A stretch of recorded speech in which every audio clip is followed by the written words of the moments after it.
Wonderful. Thank you so much for joining us. Let us now begin with our heart-focused breathing technique. And let us place our awareness in the area of our hearts. Take slow, deep breaths. And visualize these flowing in and out of our hearts.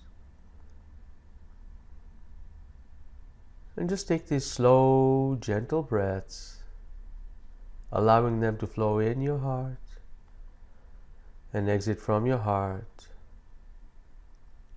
Breathing a little slower, a little deeper than you normally would. And just create that awareness that your body is one whole unit.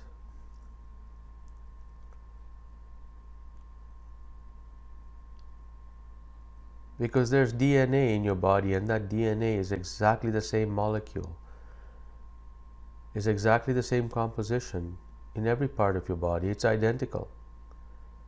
So if your finger is hurting, you can rest assured that that impacts all other cells in your body because they're all connected. And so as you take these slow, deep breaths in and you visualize them flowing in and out of your heart, just remember that because the heart is connected to every other cell in your body, because it sends blood to every part of your body, that you are in fact connecting with the entire body. And that is why we focus on breathing through the heart. And as we take these slow, deep breaths, blood goes to the lungs from the heart, picks up the excess oxygen from the air that you breathe in, and distributes it to every cell in your body. Fresh supply of oxygen as you take these slow, deep breaths. And as you exhale, you allow the body to purge the carbon dioxide which is produced from this process. So as the heart sends out blood to the lungs and then it distributes oxygen, the blood returns back depleted from all this fresh oxygen because you've just distributed it everywhere, goes back into the heart, and when you take these deep breaths in, replenishes itself with fresh oxygen through the lungs.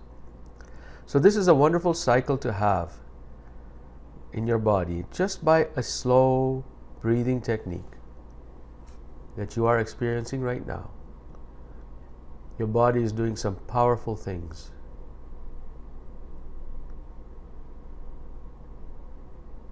Beautiful. Slow, deep breaths.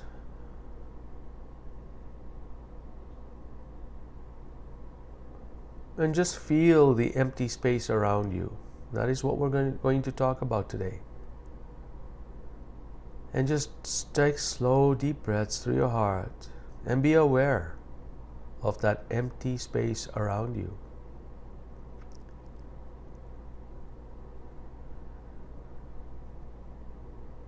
Is that empty space filled with oxygen? Is it filled with other things? Do we even know what's in the empty space around us as we are taking these slow, deep breaths? And visualizing these breaths flowing in and out of our hearts. Breathing a little slower, a little gentler than we normally would.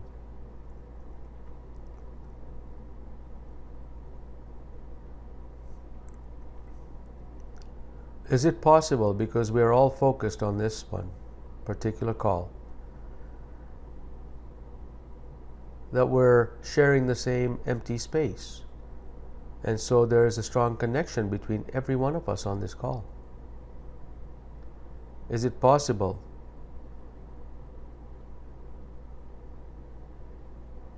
Is it possible that those who listen to this broadcast after, as a recording,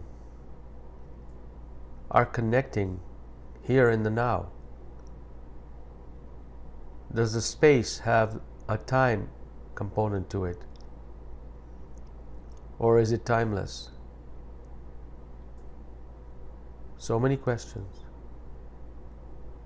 And it doesn't matter what the answer is.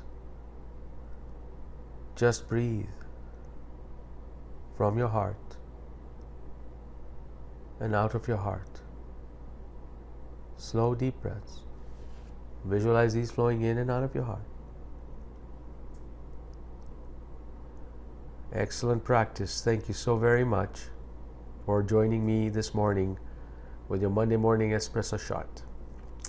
And I just wanted to introduce a concept or a topic to you this morning. This one I call the 99% solution. This is where we talk about what is in that empty space around us. So indulge me for a moment. The universe is made up of a very small amount of matter. By matter, we mean things that are low vibration. When we say low vibration, it's something that you can see, hear, taste, feel. For example, each other, the table, the chair, the furniture around you, the car that you drive, the food that you eat. All of that is matter, and that's 1% in the universe. There's 99% of the universe that's made up of nothing but space, which means that you can put your hand through it. It's not something that stops you from moving through it. And this is an interesting concept, and if you think about an atom in its nucleus consists of protons and neutrons. Now, neutrons are neutrally charged. There's no charge in a neutron. But protons are positively charged. Now, if you recall your high school magnetics, you know that when you bring two positive charged magnets together, they repel each other. And if the stronger the magnet is, the tougher it is to keep them together as two positive charges. Well, atoms have protons in the nucleus, and they're all held together. And sometimes an atom has many protons, which means it's got a strong force that is there to repel each other. But it's contained in the nucleus. And the nucleus is nothing but empty space. So what power can hold all these protons together in one location without the protons flying apart? How much power is in that particular nucleus, things that we call space? And how many atoms make up your body? The DNA is a molecule made up of many atoms. So you can see the connection between the power that every nucleus has, every atom in your body, and there could be 100 trillion atoms in your body or more, that have this awesome power that we consider empty space. How much power is within you? And how are we allowing that power to express through us? Is there power in letting go? Is that empty space? So what is it that an empty space contains? We know that from the Cold War era, or when World War II ended, it ended because of the unleashing of the atomic power. That power that split an atom created a nuclear explosion, and that was used in Hiroshima.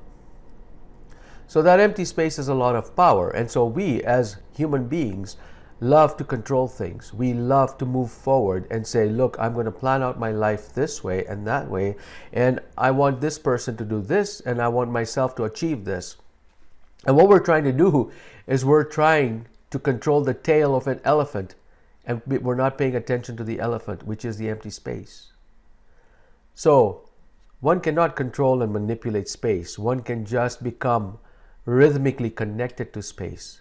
And when you are rhythmically connected to space, you become one with space, and then you can move through space. And that is the concept of letting go. Letting go of the outcome. Just move forward using your heart's energy and your heart's power, because your heart is there to connect with the rest of your body, which then engages space. So everything begins from the heart.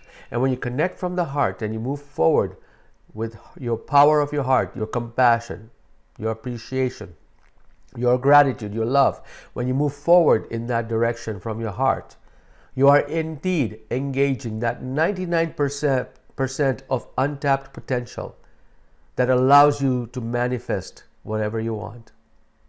Your thoughts are empty space, and yet it's not very empty. Thoughts do create.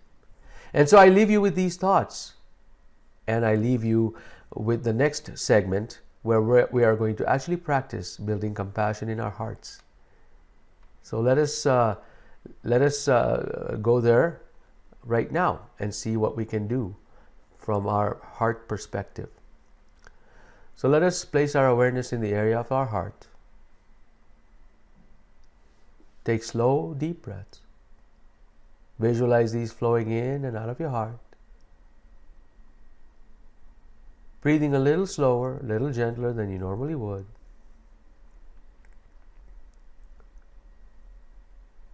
Slow, deep breaths.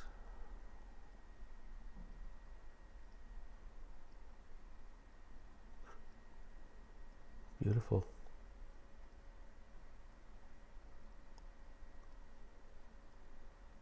And now activate a regenerative emotion such as compassion, love, appreciation.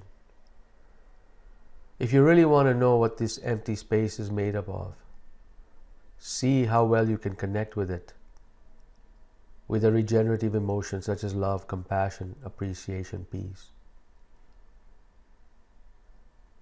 That empty space is unconditional love, and it is there for you to tap into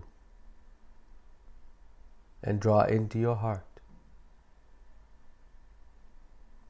And that is what we mean by becoming one with the universe, is to become one with that empty space, which is unconditional love. So draw that into your heart. It is all around us. It is not going away. It is there unconditionally. Slow, deep breaths. Visualize these flowing in and out of your heart, breathing a little slower, a little gentler than you normally would. And now become aware of the space around you. Can you feel the love the universe has to give you? Are you in the receiving mode? And it's okay if you're not, because that space around you that contains love will always be there for you.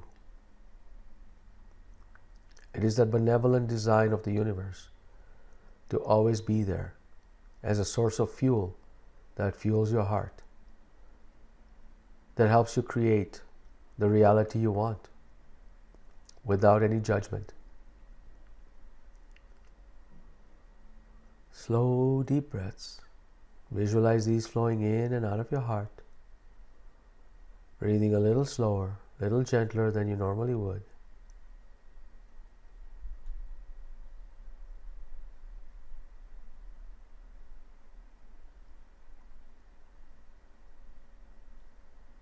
And begin to experience a regenerative emotion such as care, compassion, gratitude, appreciation, peace. And know that it is all available to you in that empty space that is really the majority of our universe.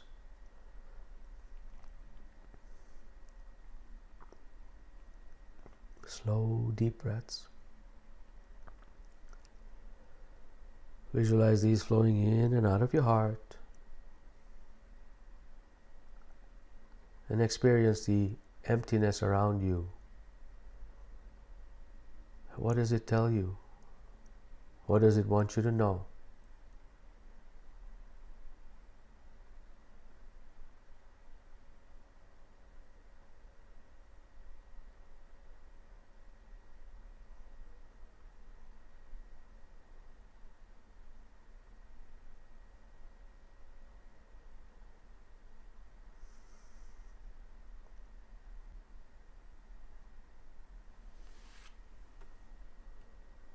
Thank you for a wonderful practice this morning.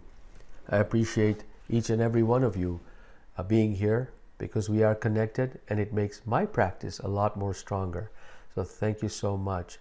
I will quickly look at the chat area. So please, if you have any questions, don't hesitate in asking that. If you have any questions, I'm here to answer. If you have to leave, of course, by all means, I won't feel bad at all. But this is the Q&A segment that we spend for the next 15 or so minutes or less. If you have any questions, just type them into the chat area, and we'll go from there. And while you're typing those in, I just wanted to share with you a free webinar that myself and my really good friend Maya from Perth in Australia, Western Australia, we're putting together a free webinar that talks about balance and balancing yourself and when to notice when you're out of balance. And it happens to be a masculine feminine balance, and that is essentially the science behind the masculine and feminine energies I want to share with you in this webinar. So it starts at 11 a.m. Mountain Time, Sunday, February 11th. You just check your email, and I'll have the information in there on how you can register for that. All right. So I just wanted to share with you an exciting thing that Maya and I are doing, and I hope you can join us. All right. So I'm going to now look at the chat area and see if there's any comments or questions. The Sue said, "Wow, powerful stuff. Is the heart the nucleus of the body?" Well, you can talk about it from a metaphorical sense as being a nucleus of the body, or you can, but on a physiological, scientific scale, of course, it's not. But the heart is where you can affect a lot of things in your body. You can have a complete brain shutdown, but you can still be alive because as long as the heart is beating. And if you think about it that way, how powerful is your heart? When your heart stops, pretty much that's the end of your physical self. So in essence, the heart is the nexus of your body. It's the one that powers your body. And that is why we breathe in and out of our hearts. Because when we actually experience these emotions that we carry, that we experience, that we draw into our heart, actually fuses itself with the blood, which then carries it to every part of our body. So you can see how our DNA can be enriched or can be enhanced in terms of its activities by the emotions that the blood carries, which is coming from the heart. Thank you, Nancy, for your comments. I found distracting thoughts popping in and had to focus to bring it back to breathing. Is this the ego trying to distract me? If so, why? Nancy, the distracting thoughts are not really distracting. They're coming up for a reason. And when we start suppressing it, they will come back up again, perhaps even stronger. So what I would do is, my view, at least in this particular practice of the quick coherence technique that we're using right now, in that particular, in the context of that practice, what I would do is I would allow those thoughts to come up and be in a position to observe those thoughts. So when we say observe those thoughts, by that I mean allow those thoughts to actually, you being the person that looks at the thoughts as an entity that is coming up separate from you, and look at it and say, that's an interesting thought. I wonder how that came about. And just be detached from it. And the more you can do that, the better you can actually process things in your body, and the more these things will purge from your system. So I don't believe it's the ego. I truly believe that these are things that come up that are prevalent in your system. I've done this technique before, and the amount of inspiration I've received, and I've been tempted to stop the breathing practice so I can write this stuff down, because this is gold. But I still stay in my practice because I want to be detached from those ideas right now, because I know they're there and I know that they will percolate some more. So in terms of the question you asked, I don't believe it's the ego that's trying to distract you. but just be there in observation. See why those thoughts are coming up for you, and do not engage them, as in do not get triggered by them, but just sit back and say, well, that's pretty interesting. What kind of thoughts those are? Okay. Thank you, Janet. You believe the heart is a nucleus? Yes, it's a center of everything in our bodies. So thank you for sharing us with that. That is indeed the practice that we've been doing. All right.